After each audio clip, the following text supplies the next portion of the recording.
Spirit, living breath of God, breathe new life into my weary soul.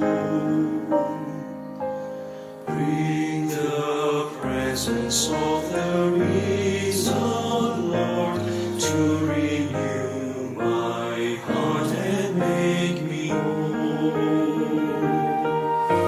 'Cause your word to come alive in me.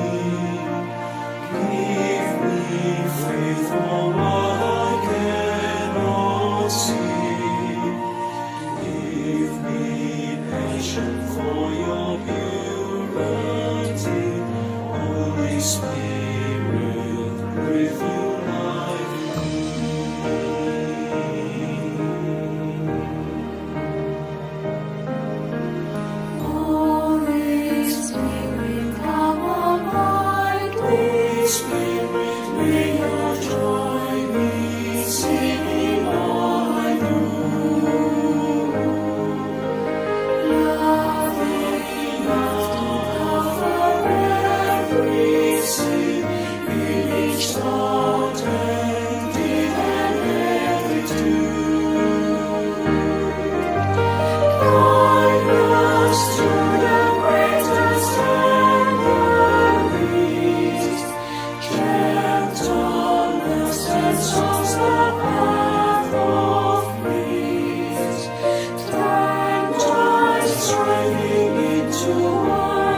Spirit, living breath of God.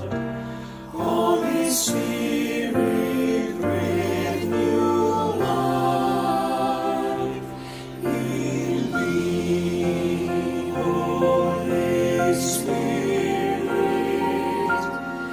in me.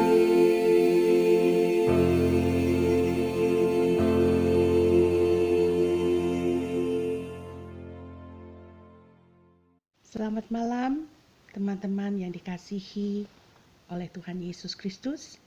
Satu anugerah dan berkat Tuhan di mana kita boleh berkumpul.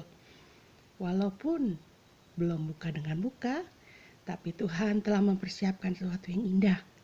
Kita boleh berkumpul di dalam nama Tuhan Yesus, dan kita percaya 2-3 orang berkumpul di dalam nama Tuhan, Tuhan hadir di tengah-tengah kita.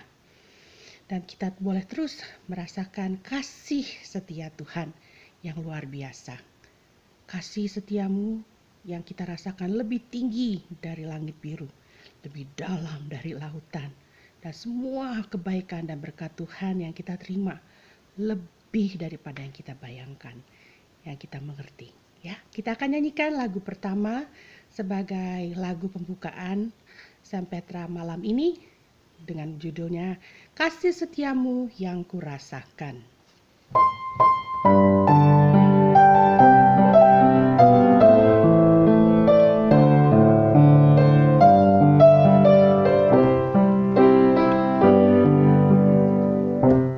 Kasih setiamu yang kurasakan lebih tinggi dari langit biru. Kebaikanmu yang telah kau nyatakan lebih dalam dari lautan. Berkat-Mu yang telah ku terima sempat membuatku terpesona. Apa yang tak pernah ku pikirkan, itu yang Kau sediakan bagiku. Siapakah aku ini, Tuhan, jadi biji mata-Mu. Dengan apakah ku balas Tuhan, selain puji dan sembahkan.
kita berdoa. Tuhan Yesus, kami menyadari Tuhan, siapakah kami Tuhan? Kami tidak ada apa-apanya. Tapi Tuhan begitu mengasihi kami Tuhan. Begitu menyayangi kami. Terima kasih Tuhan Yesus. Dan kalau kami boleh datang pada malam ini, untuk datang mendengar firman Tuhan. Terima kasih Tuhan untuk honor dan privilege yang Tuhan berikan. Ya Tuhan Yesus, terima kasih. Kami mau menyiapkan hati kami dan berbicaralah kepada kami Tuhan, karena kami siap mendengar. Dan kiranya puji-pujian yang kami akan nyanyikan boleh menjadi persembahan yang harum di hadapan Tuhan. Tuhan Yesus, kami berdoa Tuhan untuk teman-teman kami yang pada saat ini sedang struggling di dalam berbagai macam isu masing-masing. Tuhan, kiranya Tuhan terus boleh menjadi sumber pengharapan dan kekuatan. Dan Tuhan ajarkan kami supaya kami boleh terus mengerti semua rencana Tuhan yang indah di dalam hidup kami. Ajar kami Tuhan untuk mengerti. Dan ajarkan kami makin hari makin serupa dengan Tuhan Yesus. Ya Tuhan, pakailah acara Sempat Petra malam ini menjadi alat Tuhan untuk terus menguatkan dan menumbuhkan iman kami. Makin hari kami makin merasakan kasih setia Tuhan di dalam kehidupan kami. Terima kasih Tuhan, kami mau menyerahkan seluruh acara Sampetra ini hanya ke dalam pimpinan dan pertolongan Tuhan. Kiranya Tuhan juga yang akan mengurapi lidah bibir hamba-Mu yang akan berfirman pada malam ini. Terima kasih Tuhan, kami menyerahkan seluruh doa syukur kami hanya ke dalam nama Tuhan Yesus. Dalam nama Tuhan Yesus kami berdoa. Haleluya. Amin. Selanjutnya yang akan kita nyanyikan adalah Kusiapkan Hatiku Tuhan. Kiranya lagu ini boleh mempersiapkan hati kita untuk menerima firman Tuhan. Kiranya firman Tuhan boleh tertanam di hati kita, boleh bertumbuh dan boleh berbuah, dan juga boleh mengubah hidup kita.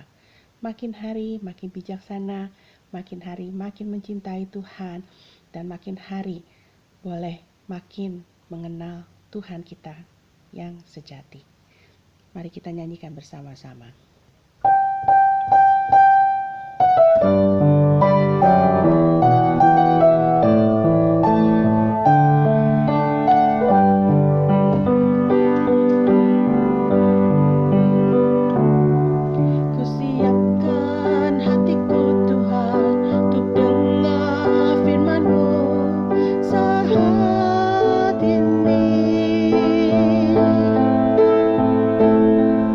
Sujud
persilahkan kepada pembawa firman Tuhan untuk malam ini. Shalom saudara-saudara sekalian, selamat malam. Apa kabarnya semua? Saya berharap kita semua dalam keadaan yang baik dan juga sehat.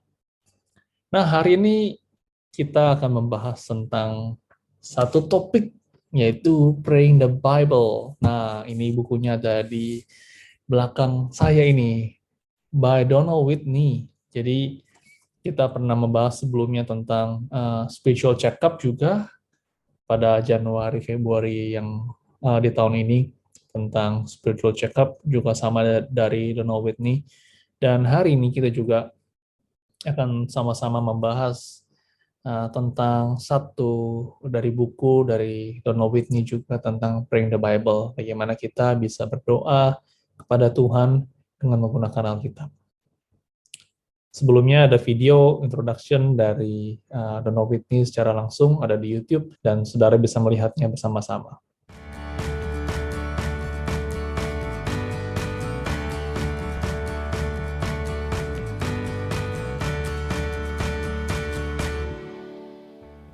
Prayer is essential to the life of a Christian.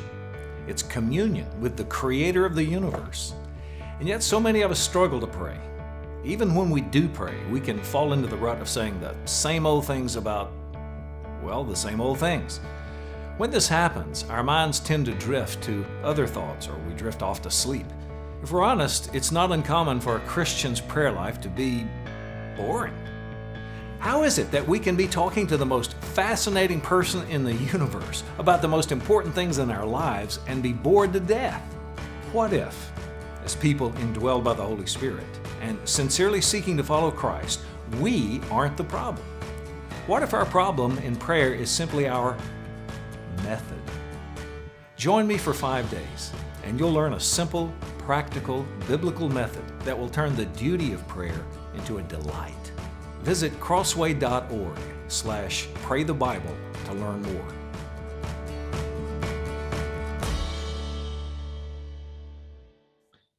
Baik saudara, demikian video dari Donald Whitney, sebuah introduction tentang Praying the Bible.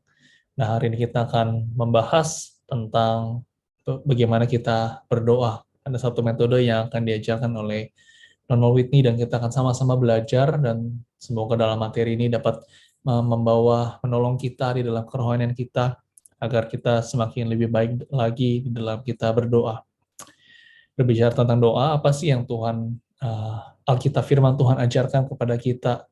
Nah, saya mengutip dari Filipi pasal 4, 6-7, dikatakan, hendaknya kamu khawatir tentang apapun juga, tetapi nyatakanlah dalam segala hal keinginanmu kepada Allah dalam doa dan permohonan dengan ucapan syukur. Demi sejahtera Allah yang melampaui segala akal akan memelihara hati dan pikiranmu dalam Kristus Yesus. Jadi bagaimana dalam surat dari Filipi ini, katakan bahwa mungkin dalam hidup kita pun kita bisa saja kita khawatir, dan khawatir adalah hal yang wajar. Tapi janganlah sampai kita khawatir berlebihan, tapi kita menyatakannya semua di dalam doa. Bagaimana doa ini adalah satu permohonan juga ya, kita berdoa kepada Tuhan, kita mohon agar Tuhan boleh menolong, campur tangan, memberikan damai sejahtera itu, dan memelihara dikatakan hati dan pikiran kita supaya lebih tenang, ada damai itu, yang di dalam Kristus Yesus, sehingga kita itu menyerahkan segala kekhawatiran kita kepada Tuhan. Dan kita menyerahkan doa kita itu juga dalam ucapan syukur. Nah, dalam 1 Tesalonika pasal 5-17, ini adalah satu ayat yang begitu singkat sekali, cuman begitu powerful, kita bisa ingat dan bisa hafal. Yaitu dikatakan, tetaplah berdoa. Jadi adalah satu ayat yang begitu singkat, dan ini adalah satu ayat yang begitu penting buat kita sebagai orang Kristen, karena kita harus tetap terus berdoa kepada Tuhan. Doa itu seperti nafas bagi orang Kristen, bagaimana kita terus bisa berkomunikasi, berbicara kepada Tuhan. Nah, kita berbicara tentang berdoa, jadi apa itu berdoa? Secara simpel mungkin saya bisa simpulkan seperti kita ini adalah berbicara kepada Tuhan. Kita mempunyai komunion itu, mempunyai hubungan relasi yang erat dengan Tuhan. Jadi ketika kita berdoa itu, jiwa kita, itu kita terhubung dengan Tuhan. Nah tentu kita punya HP ya, saudara-saudara. kita punya HP, dan kita kalau punya HP itu harus punya signal ataupun WiFi. Kalau tidak ada signal, tidak ada WiFi, kita pasti akan kesulitan untuk mempunyai koneksi keluar, mempunyai telepon orang lain. Mau kita mau telepon siapapun, tidak ada WiFi, tidak ada data, itu kita akan kesulitan sekali. Nah, kita pasti rindu untuk selalu berkomunikasi dengan orang-orang di sekitar kita, saudara-saudara kita, siapapun itu. Dan sama seperti Tuhan ya, kita rindu selalu, kita ingin berbicara kepada Tuhan, pencipta kita, yang menebus kita, yang begitu baik sama kita. Dan doa itu lebih hebat dari handphone, lebih hebat dari apapun, gadget apapun, karena tidak lagi disertai oleh waktu, tidak disertai oleh ada koneksi atau tidak. Jadi kalau kita berbicara kepada Tuhan selalu 24 jam, kapanpun kita mau, dan kita bisa berbicara kepada Tuhan kapanpun, dimanapun, ketika kita berdoa pada Tuhan. Nah, apa sih alasan kita berdoa? Mungkin ada banyak alasan buat Bapak Ibu Saudara, tapi mungkin yang umumnya adalah kita rindu dari berdoa ini, kita mempunyai relasi yang begitu intim dengan Tuhan. Kita rindu ketika kita berdoa itu, kita memiliki hubungan yang baik dengan Allah kita. Nah, sama seperti perintah Tuhan bahwa kita harus mengasihi Tuhan dengan segenap hati kita, dengan segenap tubuh, jiwa, raga kita. Sehingga untuk mempunyai relasi itu adalah kita perlu, ya tentu membaca firman Tuhan, tapi kita juga perlu untuk terus berdoa, agar kita mempunyai relasi itu, kita terus mau berbicara kepada Tuhan dan membiarkan Tuhan juga berbicara kepada kita. Lalu yang kedua mungkin ada bilang, sebagai ibadah kita kepada Tuhan, mungkin adalah salah satu wujud ibadah kita kepada Tuhan, rasa syukur kita kepada Tuhan. Lalu mungkin ada yang alasannya, mungkin ada juga yang berpendapat bahwa untuk mendapatkan kekuatan baru, karena dalam doa, dalam baca firman Tuhan, nah kita itu rasanya kayak tadi ayat firman Tuhan Filipi pasal 4 sudah kita baca, kita menyerahkan segala kekhawatiran kita kepada Tuhan, dan kita tidak mau lagi membiarkan kekhawatiran itu menguasai kita. Lalu, jadi ketika kita berdoa itu, kita mendapatkan kekuatan yang baru, kekuatan yang berasal dari Tuhan. Makanya di dalam care group itu, kita ada di gereja kita ini care group, dan selalu kita mengakhiri dengan berdoa, dan selalu mungkin setiap kita ada permasalahan masing-masing, dan pada akhirnya kita minta ada yang perlu didoakan, mungkin ada yang menjawab, oh ya tolong doakan saya ini, tolong doakan saya ada masalah ini dan itu, saya khawatir ini, saya khawatir itu. Namun setelah kita saling mendoakan, saling menguatkan, nah setelah kita berdoa, kita menyerahkan semuanya kepada Tuhan, dan kita mendapatkan kekuatan yang baru. Nah, adalah salah satu mungkin alasan kita berdoa, kalau mengurangi rasa khawatir, dan juga membiarkan Tuhan itu bertindak atas masalah yang ada. Ini mungkin adalah alasan-alasan dari mengapa kita ini berdoa. Kapan kita berdoa pada Tuhan? Di saat seperti apa biasanya kita berdoa? Wow, ini semoga kita berdoa ini ketika kita tidak hanya waktu kita dalam kondisi yang tadi saya mention, ketika kita di dalam situasi yang sulit, situasi bergumul, baru kita berdoa. Nah, seharusnya kita berdoa seperti yang tadi di dalam ayat firman Tuhan yang sudah kita baca dalam 1 Tesalonika, bahwa kita harus tetaplah berdoa. Kita harus senantiasa berdoa. Kalau kita lihat jemaat mula-mula di dalam kisah para rasul adalah bagaimana mereka itu ketika mereka menantikan Tuhan itu, mereka tetap berdoa, senantiasa mereka berdoa, mencari Tuhan, dan itu yang harus kita lakukan. Jangan sampai kita berdoa itu hanya di waktu-waktu tertentu, ataupun hanya di dalam keadaan yang kritis, di dalam keadaan yang mendesak, baru kita mencari Tuhan. Namun memang nature kita memang biasanya baru, kalau kita mencari jalan sendiri, kita lancar-lancar saja, oh ya nggak apa-apa, tidak perlu Tuhan. Tetapi kalau jalan mentok, baru kita mencari Tuhan. Tapi firman Tuhan hari ini mengatakan bahwa kita harus tetaplah terus untuk berdoa. Nah, biasanya apa sih yang kita doakan di dalam doa kita? Nah, inilah satu hal yang wajar, bahwa biasanya kita sering mendoakan orang-orang yang terdekat dengan kita. seperti keluarga kita, pastinya keluarga inti kita biasanya, betul, seperti dari saudara, anak, istri, suami, mertua, orang tua, nah anak-anak, cucu, lalu baru setelah itu teman-teman, rekan kerja, komunitas, lalu selalu biasa yang kita sering doakan adalah masalah hidup, kerinduan kita, pergumulan kita, baru negara dan juga bangsa. Dan itu adalah satu-satu doa, pokok-pokok doa yang biasa sering kita doakan. Nah, lalu apa sih sebenarnya masalahnya di dalam doa-doa kita? Kita melihat dari John Piper. John Piper berkata bahwa jika saya berusaha berdoa bagi orang atau peristiwa tanpa ada Alkitab yang terbuka yang membimbing doa saya, maka beberapa hal negatif terjadi. Salah satunya saya cenderung mengulang-ulang. Saya hanya berdoa dengan kata-kata yang sama setiap waktu. Hal negatif lainnya adalah pikiran saya cenderung berkelana.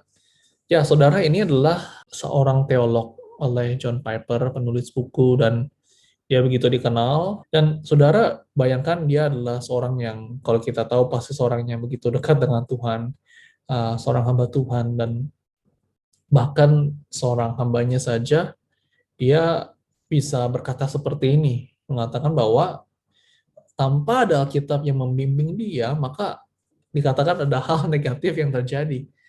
Dia dengan jujur berkata bahwa ketika lagi dia berdoa pun, dia mengulang-ulang kata-kata yang sama. Saya hanya berdoa dengan kata-kata yang sama setiap waktu. Nah, tidak hanya ngulang kata-katanya saja, dikatakan hal-halnya bisa pikirin yang lain dan segala macamnya. Dan inilah dikatakan oleh seorang John Piper. Nah, saya yakin John Piper juga sama seperti kita manusia, dan kita begitu lemah, dan kita membutuhkan Tuhan yang membimbing kita.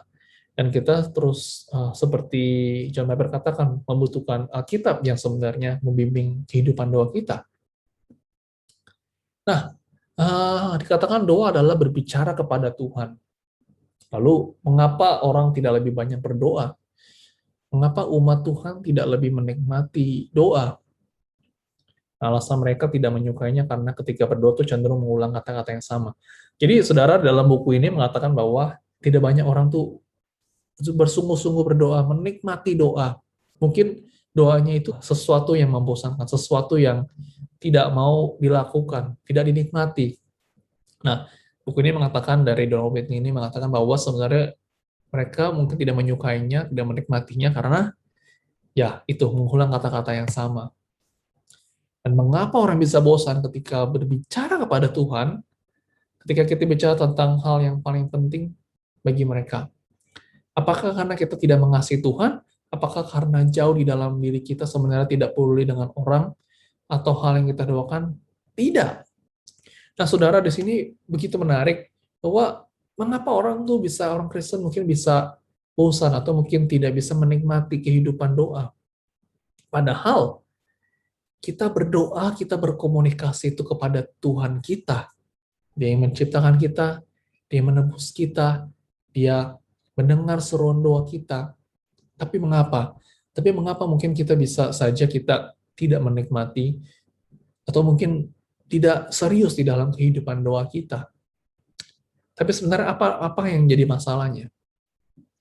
Nah, begini, jika kebosanan ini menggambarkan pengalaman doa kita dan kita sudah lahir baru dan Roh Kudus ada di dalam diri kita, maka masalahnya bukan pada kita tetapi pada metode kita. Jadi di dalam buku ini Donald Whitney ingin mengajarkan satu metode bahwa kita sebagai orang Kristen itu kita sudah lahir baru dan Roh Kudus itu dalam diri kita yang akan terus mengubah kita, yang terus menguduskan kita semakin serupa dengan Kristus.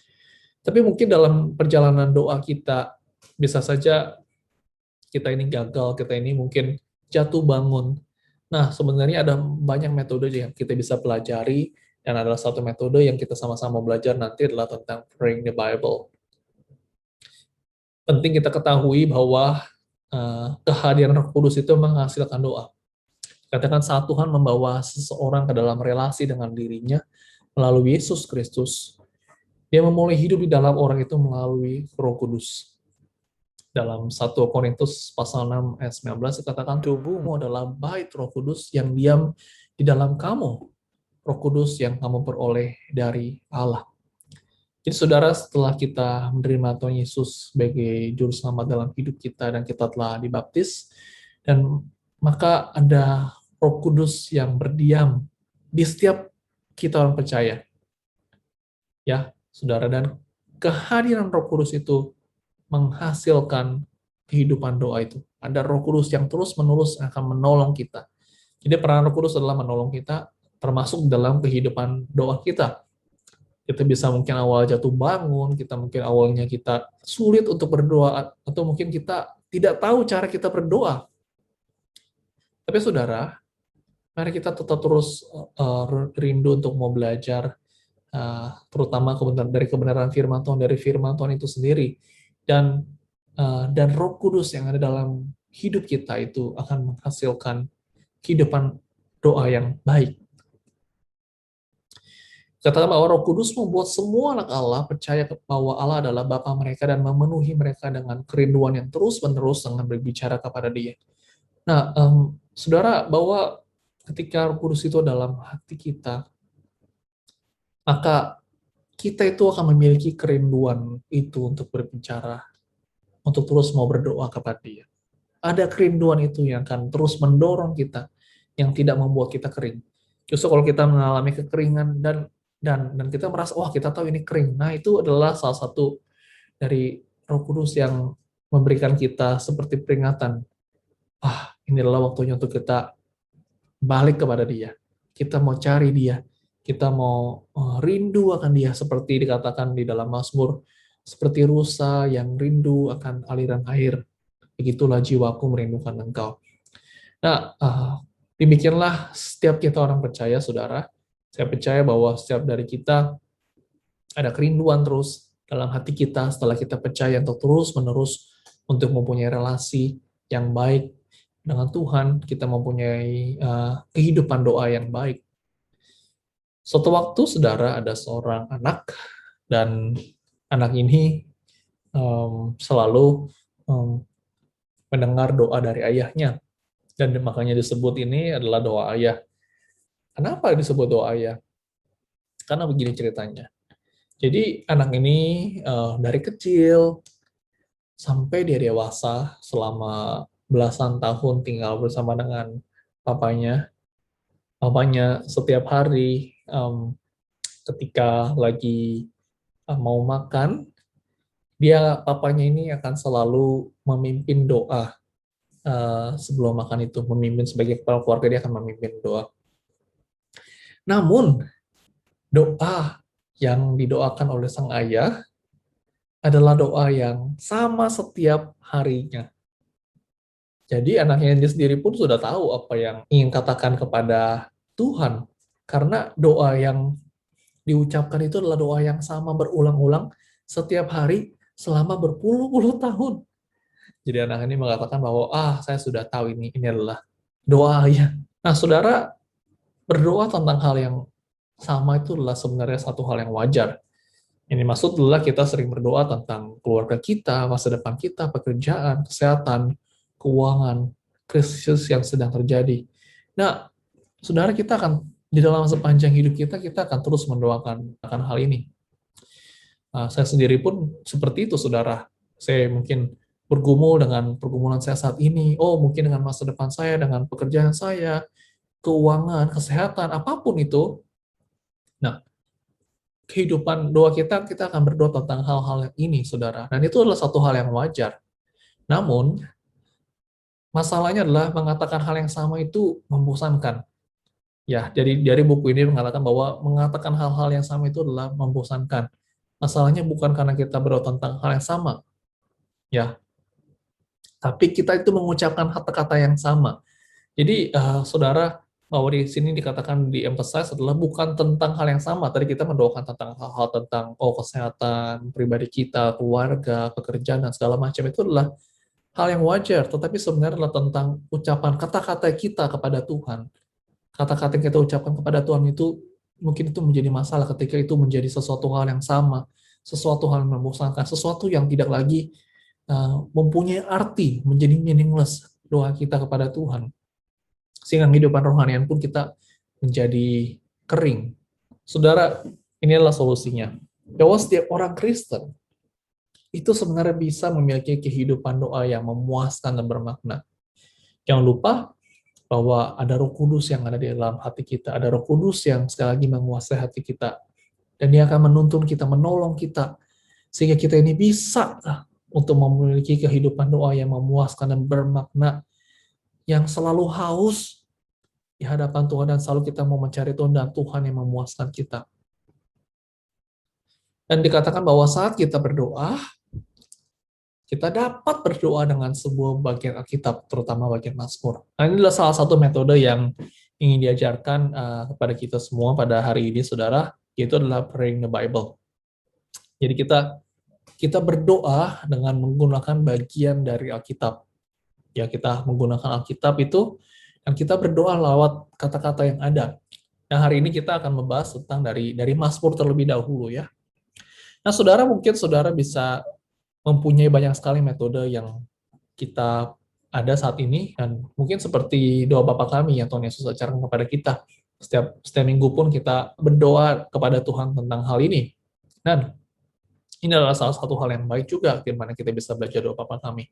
Ada juga metode lain, seperti contoh, nah ini adalah ACTS. Mungkin saudara pernah mendengar tentang hal ini, bagaimana kita bisa berdoa dengan menggunakan metode ini. Jadi tentang dari A itu adalah adoration. Jadi adoration itu adalah kita mengatakan kepada Tuhan. Kita berdoa bagaimana Tuhan itu adalah Tuhan yang luar biasa. Siapa Dia dan apa yang telah Tuhan lakukan. Lalu confession, kita mengaku dosa kita. Metode ini kita bisa juga mengucapkan syukur kepada Tuhan. Lalu yang terakhir adalah supplication. Apa kerinduan kita, apa permohonan doa kita bisa sampaikan kepada Tuhan. Nah, saudara mungkin pernah mendengar metode ini, di mana kita bisa melakukan juga dalam kehidupan doa kita. Dan ini adalah satu hal yang baik, kita dapat menggunakan banyak sekali metode dalam doa. Ada juga Lectio Divina, pernah kita bahas sebelumnya, di dalam spiritual formation sebelumnya, tentang Lectio Divina. Apa yang kita lakukan? Kita membaca Alkitab, kita merefleksikan kata-kata dan juga arti di balik Alkitab tersebut, lalu kita membalasnya dengan berdoa, kita beristirahat, dan kita membiarkan Tuhan itu berbicara kepada kita. Ini adalah salah satu metode yang lain tentang Lectio Divina. Atau mungkin adalah metode lain tentang berdoa, yaitu adalah five finger method, yang mungkin saudara pernah dengar sebelumnya. Yang pertama, kita berdoa untuk orang yang terdekat dengan kita. Lalu kedua adalah orang-orang yang pernah ada hubungan langsung dengan kita. Oh, seperti contoh di sini, hamba Tuhan, guru, mungkin rekan kerja kita, siapapun itu. Yang ketiga, kita berdoa kepada orang-orang yang berada di kepemimpinan, orang-orang yang Tuhan pilih menjadi pemimpin. Seperti contoh, sebagai presiden, sebagai pemimpin dalam pemerintahan, nah kita bisa berdoa bagi mereka. Lalu yang keempat adalah, kita berdoa bagi orang-orang yang lemah pada saat ini. Mungkin kita bisa berdoa bagi orang-orang yang mengalami kesulitan, dalam orang-orang yang kita kenal mengalami kesulitan, nah kita bisa berdoa bagi mereka yang lemah. Lalu yang terakhir, kita berdoa untuk diri kita sendiri. Ini adalah salah satu metode juga yang bisa kita lakukan di dalam doa kita. Nah, hari ini kita akan membahas tentang dari Mazmur terlebih dahulu, saudara. Mazmur ini adalah satu nyanyian dan pujian penyembahan. Kita tahu bahwa Mazmur ini dipakai bangsa Israel untuk menyembah Tuhan, untuk puji-pujian, sebagai lagu himnya orang bangsa Israel. Dan isinya ada banyak sekali, doa permohonan, pertolongan, perlindungan, penyelamatan. Ada ucapan syukur, doa permohonan ampun. Ada banyak sekali di sana. Dan ini saya sudah mention sebelumnya, ini adalah buku pujian bangsa Israel. Dan dikatakan bahwa kata-kata dari Mazmur itu dinyanyikan. Mazmur adalah baik digunakan untuk berdoa. Jadi kalau kita lihat bahwa ada Mazmur itu sebenarnya digunakan untuk puji-pujian. Namun kata-katanya itu pun juga dapat digunakan untuk berdoa kepada Tuhan. Jadi tidak hanya bangsa Israel saja yang menggunakan, tapi kita semua sebagai orang percaya pun kita bisa menggunakan kata-kata dari Mazmur ini untuk ucapan doa kita kepada Tuhan. Kita bisa berdoa dengan menggunakan Mazmur ini dari firman Tuhan. Dan mengapa Mazmur? Katakan pemazmur itu mengekspresikan isi hati dan emosinya kepada Tuhan dengan begitu personal dan apa adanya.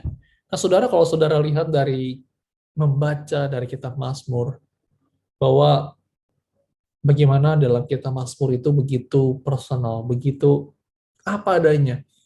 Isinya berupa ungkapan hati seorang pemazmur. Dan banyak sekali adalah kata-kata aku kepada Tuhan. Jadi sangat personal sekali kata-kata aku. Dan aku kalau marah pun mungkin pemazmur juga diungkapkan semua. Ketika senang pun pemazmur mengungkapkan di dalam mazmurnya. Ketika sedih pun, nangis pun, dan banyak emosi, banyak ekspresi yang di dalam mazmur itu, yang sebenarnya ada banyak dari pemazmur itu diekspresikan itu kepada Tuhan, dan itu dicatat di dalam Alkitab. Maka dari itu, Mazmur adalah salah satu kitab yang baik, di mana kita itu bisa memulai kehidupan doa kita bisa memakai Mazmur untuk kita berdoa kepada Tuhan. Dan dari Mazmur ini selalu kita akan melihat bagaimana pemazmur itu selalu beriman kepada Tuhan. Walaupun mungkin dalam hidupnya dia bergumul, dia mengalami kesulitan, dia mungkin dikejar-kejar sampai mau mati. Ada banyak hal, stres segala macam. Kita bakal melihat bagaimana kesulitan dari kehidupan pemazmur. Namun, satu hal yang dapat kita selalu belajar bahwa dia selalu melihat kepada Tuhan. Pemazmur selalu berujung pada beriman kepada Tuhan, mencari Tuhan, berserah penuh kepada Tuhan sebagai sumber penolong yang teguh. Nah, maka dari itu, saudara, kita perlu belajar dari Mazmur ini. Kita akan sama-sama belajar metode yang baru, yaitu praying the Bible, berdoa dengan menggunakan Alkitab. Secara khusus dalam sesi yang pertama ini kita akan menggunakan Mazmur. Contohnya, kita akan menggunakan satu Mazmur yang sangat familiar buat kita. Mungkin adalah Mazmur 23 adalah Mazmur favorit buat saudara, sampai saudara hafal Mazmur ini, dan mungkin saudara sering nyanyikan, dan seterusnya. Dan mari kita ambil satu kata yang pertama dari Mazmur 23 yang pertama, yaitu adalah Tuhan adalah gembalaku. Nah, ini saja dulu ya. Nah, bagaimana kita mau menggunakan kata itu saja, Tuhan adalah gembalaku, menjadi doa kita kepada Tuhan. Nah, saya akan memberikan contoh seperti ini. Nah, saudara bisa lihat. Nah, ini adalah salah satu contoh dengan doa yang bisa kita ucapkan kepada Tuhan. Kita bisa sama-sama belajar. Nah, saya akan membacakannya buat saudara. Tuhan, terima kasih karena Engkau adalah gembalaku. Engkau adalah gembala yang baik. Kau telah menggembalakan aku sepanjang hidupku. Gembala yang baik, tolong gembalakan keluargaku hari ini. Jaga mereka agar tidak mengikuti jalan dunia ini. Bimbing mereka ke jalan Tuhan yang benar. Jangan membawa mereka ke dalam pencobaan. Jauhkan mereka dari yang jahat. Gembala yang baik. Aku berdoa untuk anak-anakku. Jadikan mereka dombamu. Kiranya mereka mengasihi Engkau seperti gembala mereka. Sebagaimana aku mengasihi Engkau. Tuhan, gembalakan aku terkait keputusan tentang masa depanku. Apakah aku harus melakukannya, mengubahnya, atau tidak? Ya Tuhan, aku juga mau berdoa para gembala di gereja. Tolong gembalakan mereka saat mereka menggembalakan kami. Amin. Nah, saudara, ini adalah salah satu contoh doa bagaimana kita ini dapat menggunakan satu kalimat dari Alkitab, dan kita itu mengubahnya menjadi doa kita. Dan kita bisa mengambil contohnya tadi ya, Tuhan adalah gembalaku. Dan kita buat kata itu menjadi personal buat kita. Tidak hanya untuk pemazmur, tidak hanya untuk Daud, tapi kepada kita semua secara pribadi. Kita dapat membuat kata-kata ini tuh menjadi personal, dan jadikan ini doa kita. Seperti tadi ya, dibilang, Tuhan, Engkau adalah gembalaku. Jadi buatlah itu menjadi personal. Engkau adalah gembala yang baik. Kita katakan, tolong gembalakan keluargaku hari ini. Ya, Biar mereka itu bisa ikut Tuhan, jangan ikut yang lain. Nah, ini adalah satu contoh yang begitu baik, saudara, bagaimana kita bisa berdoa kepada Tuhan dengan menggunakan satu kata ini saja, Tuhan adalah gembalaku. Dan banyak hal yang bisa kita doakan. Tuhan gembalakan, dikatakan, Tuhan gembalakan orang-orang, anak-anakku.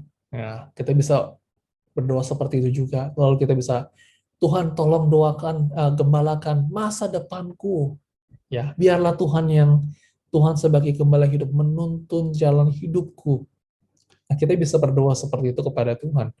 Jadi kita bisa menggunakan kata-kata dari firman Tuhan ini menjadi doa kita kepada Tuhan dan jadikan itu personal. Dan kita bisa belajar dari kebenaran firman Tuhan.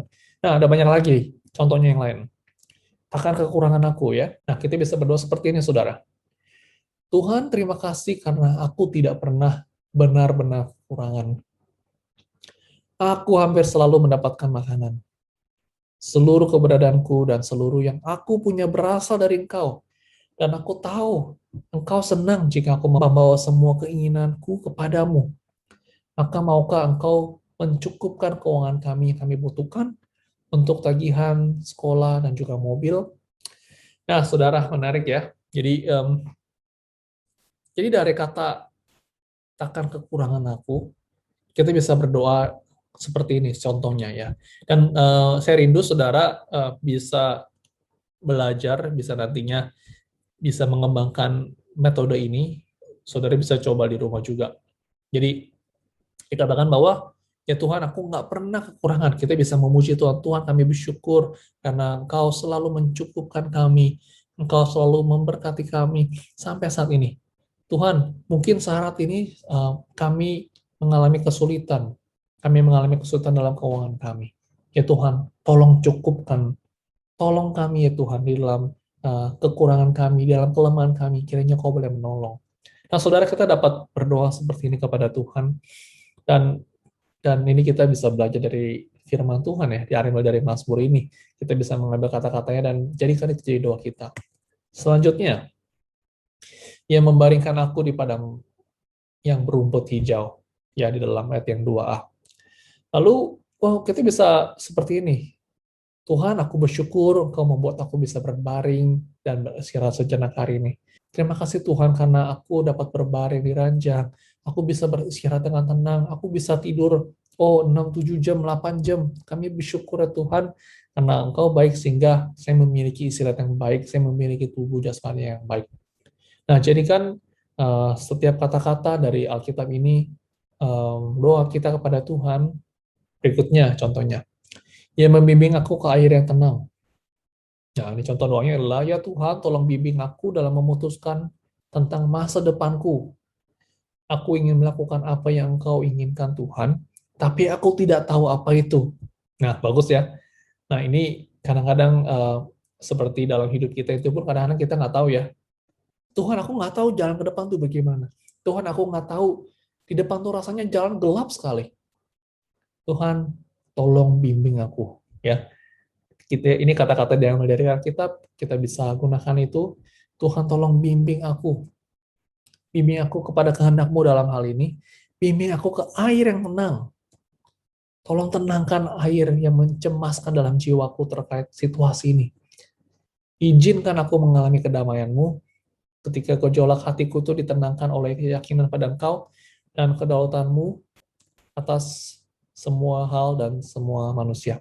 Nah, saudara, ini adalah satu contoh doa yang baik, di mana kita ini pasti akan mengalami satu waktu kita itu tidak tenang ya. Kita panik, kita sudah stres dulu mungkin dalam kehidupan kita. Nah, kita bisa baca perikop ini, ayat ini, hanya 2 ayat 2b ini. Tuhan bimbing aku, berikan aku ketenangan ya Tuhan. Tenangkan aku, berikan aku damai sejahtera. Nah, kita bisa menggunakan sekali lagi kata-kata ini untuk sekali lagi menjadi doa kita kepada Tuhan. Berikutnya, contohnya lagi. Ia menyegarkan jiwaku, ayat 3a. Katakan, gembalaku, aku datang padamu dengan kekeringan rohani pada hari ini. Tolong segarkan jiwaku. Segarkan aku akan sukacita keselamatanmu. Dan aku berdoa Engkau menyegarkan jiwa orang yang berada di sekitarku, terutama yang belum mengenalmu.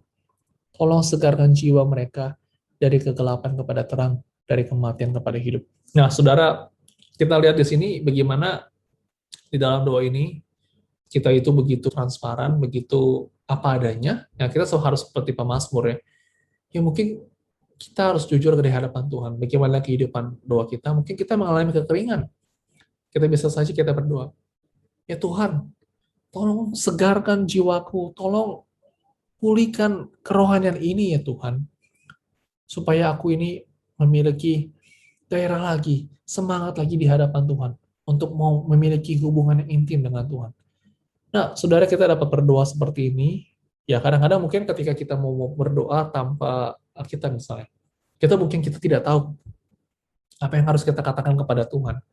Atau mungkin tadi yang seperti dalam doa Whitney katakan bahwa mungkin doa-doa kita menjadinya membosankan, kata-kata kita bisa menjadi meaningless, dan kita tidak tahu kata-kata apa yang mau kita doakan kepada Tuhan. Nah, saudara, lewat satu kata seperti ini, kalimat per kalimat, kiranya dapat menolong kehidupan rohani kita semakin membaik. Ya, seperti ini contohnya, saudara. Nah, berikutnya, ia menuntunku di jalan yang benar oleh karena namanya. Saudara, sekali lagi ini saudara bisa coba sendiri, seperti contoh, ya Tuhan, tolong tuntun aku, tolong pimpin aku ke jalan yang benar. Pada saat ini mungkin di dalam usaha bisnis misalnya, ya Tuhan, aku mengalami situasi yang begitu sulit di mana aku harus memilih antara A dan B. Saya tidak tahu ya Tuhan, apakah jalan A yang benar? Saya tidak tahu Tuhan, apakah jalan B yang benar. Namun aku mau percaya kepada gembalaku yang menuntunku. Aku mau percaya kepada Tuhan, kiranya Kau berikan aku hikmat ya Tuhan, agar aku dapat memilih jalan yang benar. Kiranya Engkau, gembalaku, dapat menuntunku. Nah, itu seperti contohnya itu, saudara.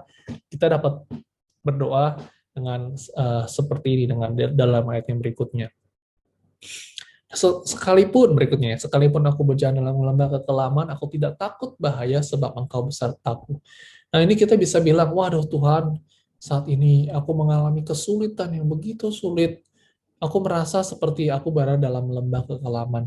Aku takut sekali, aku tidak berdaya, aku tidak tahu lagi masa depan sampai saat ini. Aku menangis, aku tidak berdaya, Tuhan. Namun ya Tuhan, tolong aku ya Tuhan. Aku tahu bahwa Engkau besertaku. Pimpin aku. Berjalanlah bersama dengan aku ya Tuhan. Lewati lembah kekelaman. Dan supaya aku tidak takut lagi bahaya. Kami yakin percaya bahwa Engkau beserta denganku. Nah, saudara, seperti ini contohnya di dalam ayat 4 dan kita bisa coba. Nah, saudara, saya sudah banyak sekali hari ini memberikan contoh hanya dari Mazmur 23 saja. Dan apa yang dapat kita pelajari dalam sesi Praying the Bible pada malam hari ini? Yang pertama adalah dengan berdoa dengan Alkitab, maka doa kita akan semakin diperkaya oleh firman Tuhan. Dan dikatakan bahwa kita tidak akan kehabisan kata-kata dalam doa kita.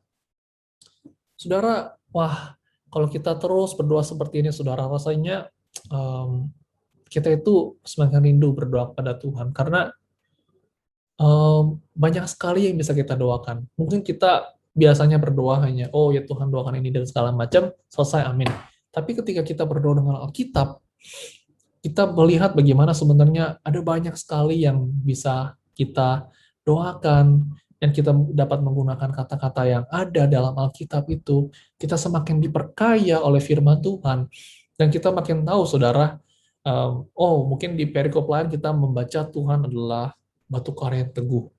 Nah, kita akan, firman itu akan mengisi dalam hidup kita. Oh, Tuhan adalah batu karang yang teguh. Tuhan adalah terangku, pelita dalam hidupku. Nah, kata-kata itu, saudara, itu akan terus memperkaya kita dan akan menolong dalam kehidupan rohani kita. Nah, saudara, ini adalah satu metode yang baik di mana kita bisa sama-sama belajar praying the Bible. Nah, saudara, saya harap setelah dari sesi ini, saudara dapat mencobanya di rumah, di dalam doa-doa kita kepada Tuhan. Saudara bisa mencoba ketika saudara bersaat teduh, ketika saudara sedang berdoa kepada Tuhan, saya mau mengajak saudara boleh membuka dalam kitab Mazmur, saudara bisa pilih, dan saudara bisa berdoa kepada Tuhan. Saudara bisa stop kata per kata, lalu gunakan kata itu menjadi doa saudara kepada Tuhan. Saya berdoa saudara juga dapat melakukannya. Dan minggu depan kita akan membahas lebih lanjut dari sesi kedua tentang Praying the Bible. Saya akan membahas lebih dalam lagi. Baik saudara, saya akan menutup sesi ini dengan berdoa. Ya Tuhan, kami bersyukur kami mempunyai gembala yang baik, kami bersyukur kami mempunyai Tuhan seperti Engkau, dan kami bersyukur ya Tuhan karena kami hari ini boleh sama-sama belajar tentang satu metode, tentang Praying the Bible. Kami rindu ya Tuhan agar kami memiliki kerinduan yang lebih dalam lagi. Kami rindu ya Tuhan agar terus kami semakin haus untuk mencari Engkau, haus untuk akan firman-Mu, sehingga kami memiliki relasi yang begitu intim dengan Tuhan. Ya Tuhan, bantulah kami, biarlah Roh Kudus boleh bekerja di dalam setiap hati kami, sehingga kami sekali lagi dapat berdoa dengan lebih baik lagi, mempunyai hubungan yang baik dengan Tuhan. Ajar kami Tuhan, mungkin kami akan mengaplikasikannya di rumah pada malam hari ini atau mungkin esok hari. Berikan kami hikmat di dalam kami belajar dalam metode ini ya Tuhan. Terima kasih Tuhan atas waktu ini, dalam Tuhan Yesus kami berdoa. Amin. Baik saudara, demikian sesi pertama dari Praying the Bible. Selamat malam, Tuhan Yesus memberkati semua.